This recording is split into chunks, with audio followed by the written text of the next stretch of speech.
Selamat pagi Bumin, dan selamat pagi teman-teman. Perkenalkan, kami dari kelompok Bato. Kelompok kami beranggotakan saya, Fanya, lalu ada Claudion, dan Jerry. Pada kesempatan ini, kami akan presentasikan hasil diskusi kami mengenai demokrasi di era digital. Selamat mendengarkan. Next. Hal-hal yang akan kami bahas pada presentasi ini adalah yang pertama, peran sebagai netizen, kedua, media sosial untuk partisipasi politik, ketiga, tantangan dalam e-voting, dan yang keempat, transparansi dalam pemerintahan. Boleh next? Peran kami sebagai netizen untuk memperoleh demokrasi digital dapat dilakukan dengan partisipasi secara aktif pada diskusi online serta mengikuti pemilihan dan petisi elektronik, karena setiap suara bermakna. Selain itu, dengan menyuarakan pendapat kita dapat partisipasi secara aktif dalam bantu mengatasi masalah, baik masalah lokal maupun masalah nasional. Demokrasi secara digital membuat kita dapat menyuarakan pendapat kita dengan lebih bebas, karena anonimitas yang datang saat melakukan demokrasi dengan digital. Namun, kemampuan ini harus digunakan dengan bijaksana. Seringkali kita menemukan oknum yang menyalahgunakan keanonimitasan ini untuk menyebarkan informasi salah, ujaran kebencian, dan lain sebagainya. Boleh next?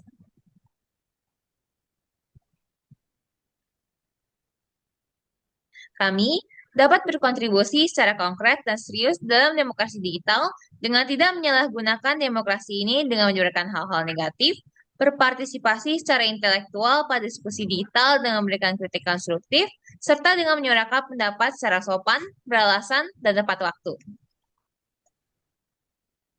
Nah, untuk media sosial dalam partisipasi politik, media sosial sangatlah berperan penting dalam meningkatkan partisipasi politik, terutama bagi generasi muda. Media sosial memberikan ruang bagi masyarakat untuk berpendapat dan berekspresi politik dimanapun dan kapanpun itu, tanpa terbatas ruang dan waktu.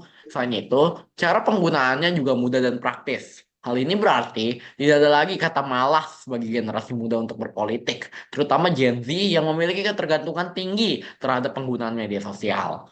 Media sosial telah membawa perubahan besar dalam politik. Oleh karena itu, upaya memajukan demokrasi politik dalam bidang digital itu harus ditingkatkan guna mencapai pemanfaatan media sosial sebagai sarana menggapai suara generasi muda pada pesta demokrasi. Nah, demokrasi digital ini datang dengan beberapa tantangan. Contohnya adalah tantangan dalam e-voting. Walaupun banyak negara telah menerapkan e-voting sebagai sarana pemungutan suara, namun masih banyak hambatan dalam pelaksanaannya. Pada dasarnya, penerapan e-voting sebagai sarana pemungutan suara harus mengubah undang-undang yang telah diterapkan. Sebagaimana yang telah diatur oleh Undang-Undang Nomor 32 Tahun 2004 dalam pasal 88 yang berbunyi pemberian suara untuk pemilihan kepala daerah dan wakil kepala daerah dilakukan dengan mencoblos salah satu pasangan calon dalam surat suara. Selain itu, tidak semua pemilih mempunyai akses terhadap internet jika ingin dilakukannya e-voting berbasis online karena perbedaan dari masyarakat dan adanya kesenjangan ekonomi dan digital. Terlebih lagi, e-voting merupakan sistem baru yang membutuhkan tenaga kerja profesional baik dari segi kemampuan teknologi digital maupun dalam perhitungan data hasil pemungutan suara.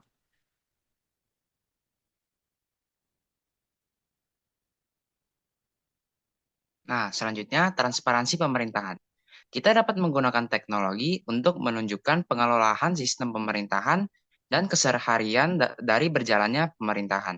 Ini dapat dilakukan dengan membuat suatu software untuk mengawasi setiap regulasi dan perubahan yang bersifat aman untuk dilihat publik atau unclassified yang dilaksanakan oleh pemerintah. Selain itu, penyelenggara pemilu dapat memberikan live stream perhitungan vote atau setidaknya data yang bersifat real time. Kita sudah sampai di penghujung presentasi, izinkan saya menyimpulkan keseluruhan presentasi ini.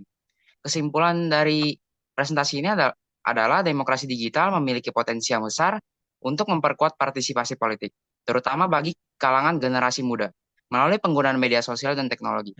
Namun, dalam memajukan demokrasi digital, penting untuk menggunakan kemampuan ini dengan bijaksana, menghindari penyebaran informasi negatif, dan berpartisipasi dalam diskusi secara konstruktif.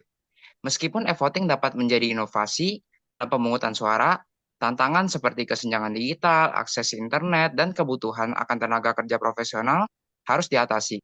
Teknologi juga dapat digunakan untuk meningkatkan transparansi pemerintahan melalui pengawasan regulasi dan penyajian data secara real-time. Sekian presentasi kami. Maaf bila ada kesalahan dalam berkata, baik disengaja maupun tidak disengaja. Terima kasih.